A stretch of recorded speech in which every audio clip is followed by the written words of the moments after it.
ночам звучит надрывный кашель. Написал Алый Токомбаев. По ночам звучит надрывный кашель. Старенькая женщина слегла.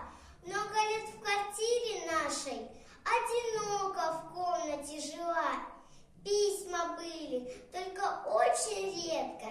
И тогда, не замечая нас, все ходила и шептала: детки, вам ко мне собраться бы хоть раз. Ваша мать согнулась, посидела. Что ж поделать, старость подошла. Как бы хорошо мы посидели рядышком у этого стола. Вы под этот стол пешком ходили, песни пели часто до зари. А теперь разъехались, уплыли. Вот пойди же, всех вас собери. Заболела мать, и той же ночью телеграф не уставал кричать: дети, срочно, только очень срочно, приезжайте, заболела мать.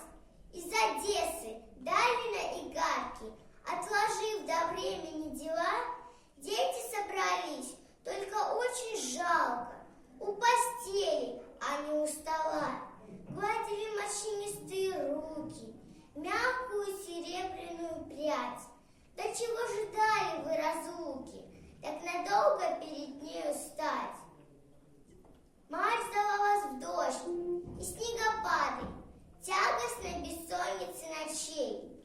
Разве горе дожидаться надо, что приехать к матери своей? Неужели только телеграммы привели вас скорым поездам? Слушайте все, у кого есть мама, приезжайте к ней без телеграмм.